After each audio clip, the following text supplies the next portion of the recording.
Alright students, तो अगला concept जो हम लोग देखेंगे वो होगा reflection of a given line in a line mirror. यानी कहने का मतलब ये है कि जैसे मान लीजिए हमारे पास एक लाइन मिरर दिया हुआ है। थोड़ा नीचे इसको बनाते हैं। Suppose this is the line mirror we have. इसका इक्वेशन मैं मान लेता हूँ a1x plus b1y plus c1 is equal to 0। इसमें हमारे पास एक इंसिडेंट रे है, ठीक है, जो इस लाइन मिरर से रिफ्लेक्ट होकर ये हमारा रिफ्लेक्टेड रे बनता है। तो अगर मान लीजिए हमारे पास इंसिडेंट रे का इक्वेशन दिया हुआ है ax plus B Y plus C is equal to 0, तो हमें रिफ्लेक्टेड रे का इक्वेशन निकालना है। ठीक है, अब देखिए ध्यान से, यहाँ पे हम अपने रिफ्लेक्शन का कॉन्सेप्ट यूज करके और क्या कर सकते हैं कि इस रिफ्लेक्टेड रे का इक्वेशन बहुत आसानी से निकाल सकते हैं। देखिए, इस बेसिकली लाइन का अगर आपको इक्वेशन चाहिए तो स्ट्रेट लाइन का इक्वेशन में हमने ये बात करी है कि स्ट्रेट लाइन का इक्वेशन में बेसिकली क्या चाहिए हमें कि उस लाइन पे लाई करने वाले किसी भी वेरिएबल पॉइंट का लोकस चाहिए। तो मान लेते हैं कि इस लाइन पे एक वेरिएबल पॉइंट लाई करता है h कॉमा के। ठीक है, अब ध्यान से देखिए कि इस h कॉमा के का अगर मैं रिफ्लेक्शन लूं इन द लाइन मिरर, ठीक है, तो सपोज ये पॉइंट हमारे पास मिलता है x not comma Y not. ठीक है, अब अगर मैं इस लाइन को एक्सटेंड करूं, यानी अपना इंसिडेंट रे को एक्सटेंड करूं, तो क्लियरली ये इस पॉइंट से क्या करेगा, पास करेगा। ठीक है, थोड़ा सही से बना लेते हैं ताकि आपको आइडिया सही से मिले। सपोज ये हमारा इंसिडेंट रे है, तो ये जो रिफ्लेक्शन आएगा इस पॉइंट का, ये इसी लाइन पे लाई करेगा। ऑब्वियस है, क्योंकि इंसिडेंट रे है तो क्लियरली ये एंगल बराबर ये एंगल होगा। ठीक है, ये डिस्टेंस बराबर ये डिस्टेंस ऑलरेडी है ही।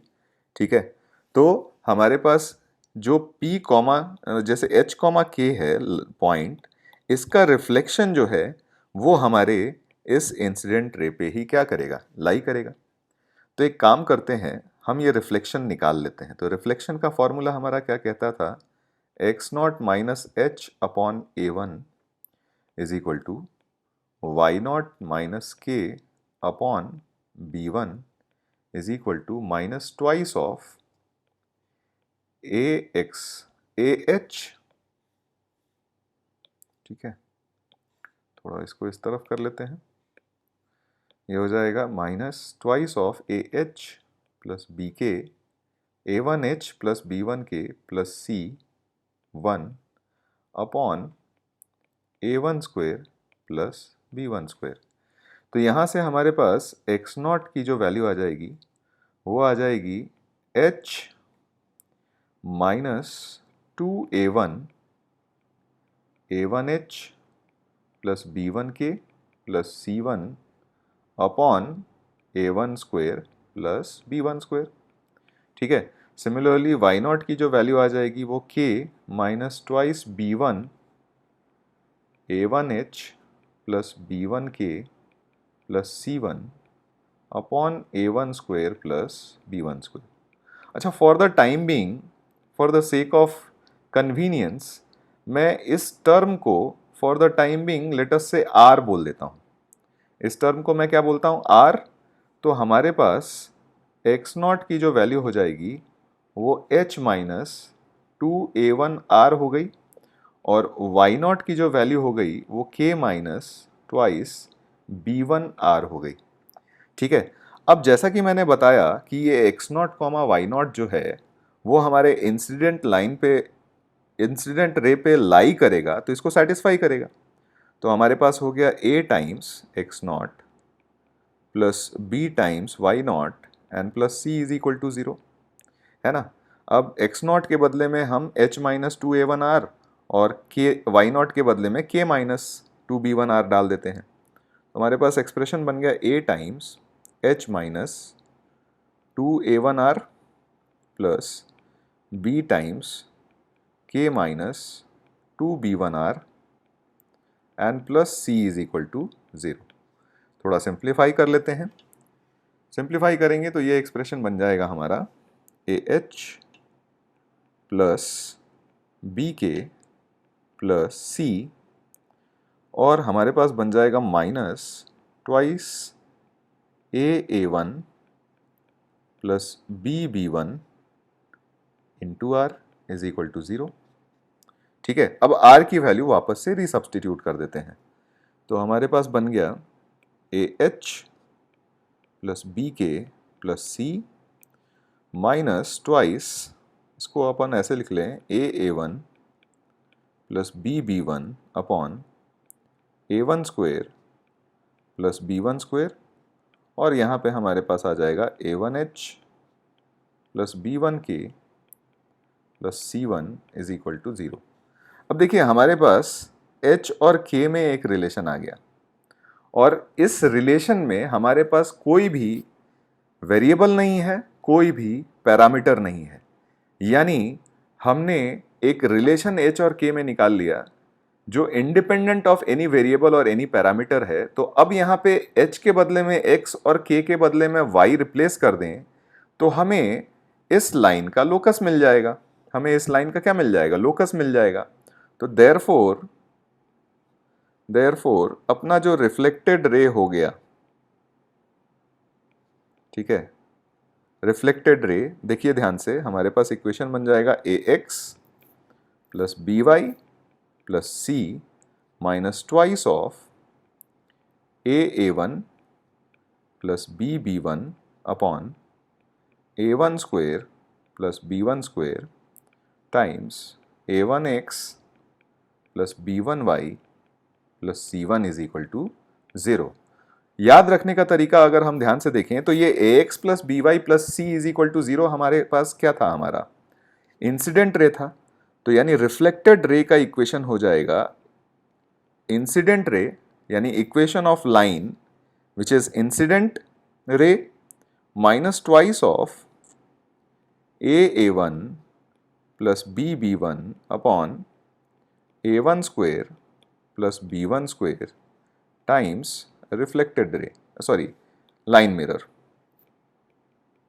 LM मतलब लाइन मिरर, या फिर आप LM ना लिख के सिर्फ M ही लिख लीजिए ताकि ये इंडिकेटिव ऑफ द फैक्ट हो कि ये हमारा किसको रिप्रेजेंट करता है? मिरर को रिप्रेजेंट करता है, इज इक्वल टू 0।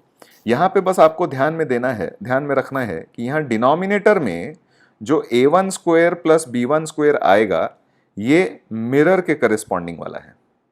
ठीक है, ये क्या है? मिरर के करस्पॉन्डिंग वाला। और यहाँ पे आपके पास AA1 प्लस BB1 रहा ही। ठीक है, अब आइए इसी कॉन्सेप्ट पे एक क्वेश्चन करते हैं। क्वेश्चन हमारे पास दिया हुआ है कि a ray of light incident along this line. ठीक है, तो मतलब हमारे पास ये हो गया अपना इंसिडेंट लाइन LI। ठीक है, and strikes a line mirror if the equation of normal on the line mirror at the point of incidence is this, ठीक है, then find the equation of reflected ray। यानी इस बार हमारे पास क्या दिया हुआ है? जैसे ये हमारा लाइन मिरर हो गया, ठीक है, दिस इज LM। हमारे पास इंसिडेंट रे का इक्वेशन दिया हुआ है। इंसिडेंट रे का इक्वेशन है x minus 2y minus 3 is equal to 0। लेकिन इस बार क्वेश्चन में हमारे पास लाइन मिरर का इक्वेशन नहीं दिया हुआ है, हमें क्या दिया हुआ है? अपना नॉर्मल का इक्वेशन दिया हुआ है। नॉर्मल का इक्वेशन क्या दिया हुआ है? 2x plus 3y plus 1 is equal to 0। अब देखिए ये कंफ्यूज करने के लिए है, सवाल एक्चुअली वही है जो हमने अभी प्रूफ किया है। ध्यान से देखिए, लाइन के साथ हमारे पास कोई रेस्ट्रिक्शन नहीं होता। यानी कहने का मतलब कि अगर इस नॉर्मल को मैं इधर एक्सटेंड कर दूं, सपोज इस नॉर्मल को मैं इस तरफ एक्सटेंड कर देता हूं, ठीक है, तो इस नॉर्मल पे जो हमारा रिफ्लेक्टेड रे बनेगा वो कुछ इस तरीके से बनेगा। ठीक है, चलिए कलर दूसरा सेलेक्ट कर लेते हैं। इस नॉर्मल पे जो हमारा रिफ्लेक्टेड रे बनेगा वो कुछ इस तरीके से रिफ्लेक्टेड रे बनेगा। ठीक है, और लाइन मिरर पे जो रिफ्लेक्टेड रे बनता वो हमारा कुछ इस तरीके से बनता। ठीक है। आपको देख के ये नहीं लग रहा कि जो नॉर्मल के अबाउट हमारा रिफ्लेक्टेड रे है और जो लाइन मिरर के अबाउट हमारा रिफ्लेक्टेड रे है वो तो बिल्कुल सेम ही लाइन को रिप्रेजेंट करता है। रे भले ही अलग अलग हो, लेकिन अगर लाइन का इक्वेशन हमें लिखना हो तो ये तो सेम लाइन को ही रिप्रेजेंट करता है। यानी कहने का मतलब कि अब इस सिनेरियो में ये हमारा इंसिडेंट रे हो गया और ये हमारा लाइन मिरर हो गया। ठीक है, तो सीधे सीधे अपना फॉर्मूला यूज करते हुए हम क्या कर सकते हैं, डायरेक्ट अपना आंसर निकाल सकते हैं। याद करिए हमारे पास इक्वेशन क्या था, लाइन मिरर का equation Li minus twice of A1, यानी दोनों के x के कोइफिशिएंट्स का प्रोडक्ट, तो 1 इंटू 2, प्लस B1, तो दोनों के y के कोइफिशिएंट्स का product, minus 2 into 3, upon A1 square plus B1 square, तो A1 B1 किसके रेस्पेक्ट में हम लेते हैं, लाइन मिरर के रेस्पेक्ट में। तो यहां से हमारी वैल्यू हो जाएगी 2 स्क्वायर प्लस 3 स्क्वायर, ठीक है, और into LM is equal to 0। ठीक है, सीधे सीधे ये वैल्यूज रख लेते हैं। तो Li का इक्वेशन है हमारे पास x minus 2y minus 3 minus twice of, ये वैल्यू हमारे पास बन जाएगी -4 अपॉन, यहाँ पे हमारे पास वैल्यू बन गई 13। ठीक है, और लाइन मिरर का इक्वेशन हमारे पास इस केस में हो गया 2x plus 3y plus 1 is equal to 0। अब इसको सिंप्लीफाई कर लेते हैं, 13 से मल्टीप्लाई कर देते हैं, तो ये बन जाएगा 13x माइनस 26y माइनस 39, और यहाँ से प्लस 8 बन गया, तो प्लस 16x प्लस 24y और प्लस 8 इज इक्वल टू 0।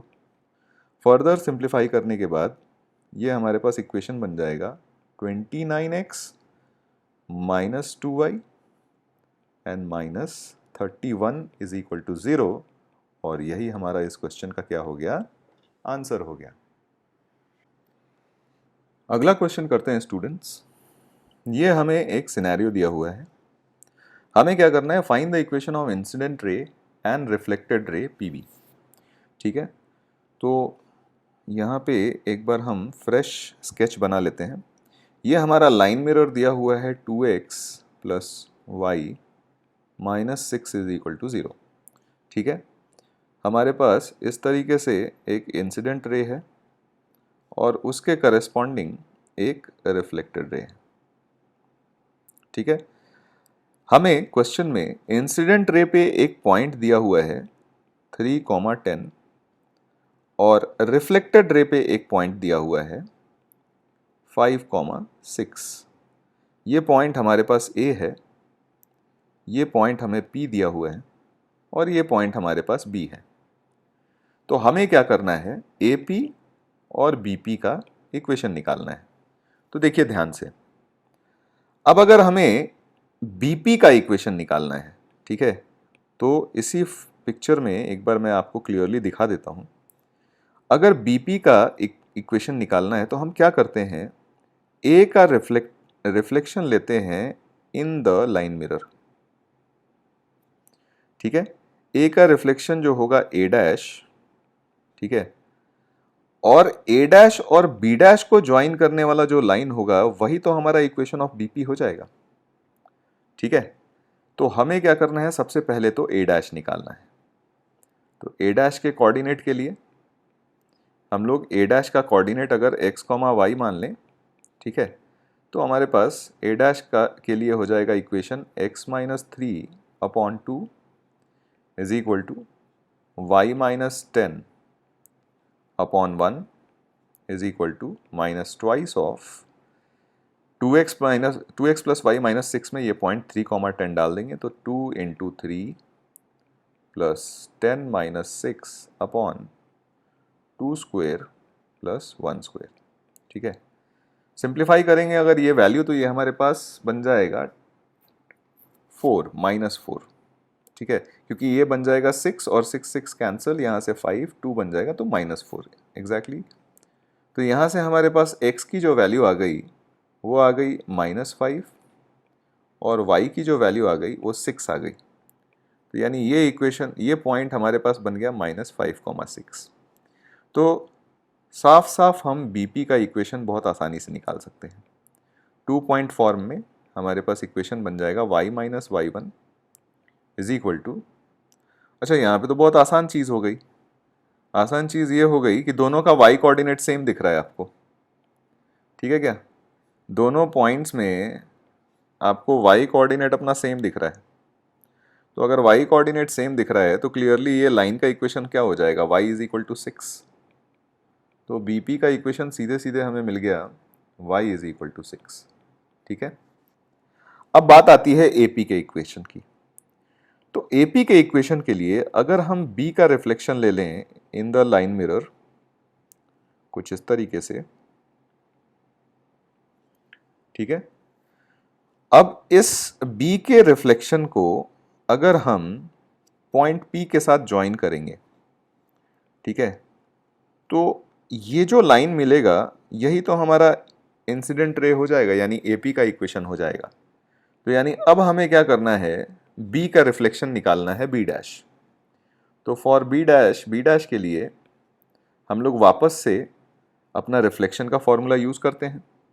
तो यहाँ से हो जाएगा x minus 5/2 is equal to y minus 6/1 is equal to minus twice of 2 into 5 plus 6 minus 6 upon 2 square plus 1 square is 5। और यहाँ से भी हमने देखा तो ये वैल्यू -4 आ गई, ठीक है। तो यहाँ से आपके पास x का जो कोऑर्डिनेट हो जाएगा वो बन जाएगा -3 और y कोऑर्डिनेट जो हो जाएगा आपके पास बन जाएगा 2, यानी ये पॉइंट हो गया -3,2, ठीक है। अब यहाँ से हम क्लियरली AP का इक्वेशन बहुत आसानी से 2 पॉइंट फॉर्म में लिख सकते हैं। तो y minus 10 is equal to y2 minus y1 upon x2 minus x1 और x माइनस 3, ठीक है। सिंप्लीफाई कर लेते हैं तो यहाँ से हमारे पास 8/6 बन जाएगा। तो ये बन गया y minus 10 is equal to 4/3 x minus 3। 3 से मल्टीप्लाई कर लेते हैं तो 3y minus 30 is equal to 4x minus 12 और यहाँ से ये वैल्यू हमारे पास बन जाएगी 4x minus 3y and plus 18 is equal to 0 और यही हमारा क्या हो जाएगा, answer to this particular problem, ठीक है। अगला क्वेश्चन करते हैं स्टूडेंट्स। क्वेश्चन दिया हुआ है equation of perpendicular bisector of side AB and AC of a triangle ABC are this and this, यहाँ इक्वल टू 0 भी होगा, ठीक है। If vertex A is 1, -2 then find the equation of BC, ठीक है। तो एक काम करते हैं, एक ट्रायंगल बना लेते हैं पहले हम। तो इस तरीके का कुछ सिनेरियो है। A का कोऑर्डिनेट हमें दिया हुआ है 1, -2। सपोज ये B और ये C है, ठीक है। B का कोऑर्डिनेट मान लेते हैं हमारे पास x1, y1 है और C का कोऑर्डिनेट हमारे पास x2, y2 है। अब हमें क्या दिया हुआ है, AB के परपेंडिकुलर बाइसेक्टर का इक्वेशन दिया हुआ है और ये इक्वेशन है हमारे पास x minus Y plus 5 is equal to 0 और यहाँ से AC के भी परपेंडिकुलर बाइसेक्टर का इक्वेशन दिया हुआ है that is x plus 2y is equal to 0। तो हमसे find the equation of BC पूछा गया है। तो अगर BC का इक्वेशन निकालना है तो अगर हमें पॉइंट B और पॉइंट C मिल जाए तो अपना काम हो जाएगा। अब सिंस ये AB का परपेंडिकुलर बाइसेक्टर है तो क्लियरली A का रिफ्लेक्शन अगर आप इस लाइन में लोगे तो आपको B का कोऑर्डिनेट मिल जाएगा और सिमिलरली A का रिफ्लेक्शन अगर इस लाइन में लोगे तो आपको C का कोऑर्डिनेट मिल जाएगा, ठीक है। तो हम क्या करते हैं, सबसे पहले B को फाइंड आउट करने की कोशिश करते हैं। तो रिफ्लेक्शन फॉर्मूला यूज कर लेते हैं हम। तो x1 minus 1 upon coefficient of x is equal to y1 plus 2 upon coefficient of y that was -1 is equal to minus of twice हमारे पास 1 plus 2 plus 5 upon a square plus b square that is 1 plus 1। तो ये 2 और ये 2 तो हो गया cancel. तो यहाँ पे RHS में हमारे पास बच गया -8, -8 बच गया। तो यानी यहाँ से x1 की वैल्यू मिल जाएगी हमें -7, ठीक है, और y1 की वैल्यू हमें मिल जाएगी 6, ठीक है। तो ये हमारे पास कोऑर्डिनेट हो गया -7, 6, ठीक है। सिमिलरली C के लिए हम इस लाइन में रिफ्लेक्शन ले लेंगे A का, तो यहाँ से हमारे पास बन जाएगा x2 - 1 upon coefficient of x is equal to y2 + 2 upon coefficient of y that was 2 is equal to negative of, अब ये पॉइंट हम इस लाइन में पुट करेंगे, तो यहाँ से हमारे पास बन गया 1 - 4 upon a² + b² is 5 here, ठीक है। तो यानी यहाँ 2 भी होगा एक, यानी ये वैल्यू हमारे पास बन गई 6/5, ठीक है। तो यानी यहाँ से हमारे पास x1 की वैल्यू जो बन जाएगी वो मिल जाएगी हमें 11/5 और y1 की वैल्यू हमारे पास मिल जाएगी 12/5 - 2 दैट इज 2/5, ठीक है। यानी C का कोऑर्डिनेट हमारे पास आ गया 11/5, 2/5, ठीक है। तो अब हमारे पास B और C दोनों मिल चुके हैं, तो 2 पॉइंट फॉर्म में हम क्लियरली BC का इक्वेशन आसानी से लिख सकते हैं। तो इक्वेशन क्या हो जाएगा, y - y1, तो यहाँ पे 6 है, is equal to difference of x coordinates, तो यहाँ पे 6 sorry difference of y coordinates, तो यहाँ पे बन जाएगा 6 - 2/5 upon difference of x coordinates, तो -7 - 11/5, ठीक है। और यहाँ पे हमारे पास बन गया x + 7, ठीक है। तो ये हमारे पास बन जाएगा y - 6, इसको सिंप्लीफाई कर लेते हैं, तो ये बन जाएगा 28, और यहाँ पे हमारे पास बना 77 एंड प्लस 11, तो ये बन जाएगा -88, ठीक है। इनफैक्ट 35 होगा ना, तो 7 × 5 इज 35 - 11 इज -46, और यहाँ पे हमारे पास बन गया x + 7, ठीक है। अब अगर हम इसको सिंप्लीफाई करते हैं, ठीक है, तो सिंप्लीफाई करने के बाद जो हमारे पास फाइनल रिजल्ट आएगा इक्वेशन के फॉर्म में, वो इक्वेशन बन जाएगा 14x + 23y is equal to 40, और यही हमारा क्या हो जाएगा, BC का इक्वेशन, ठीक है।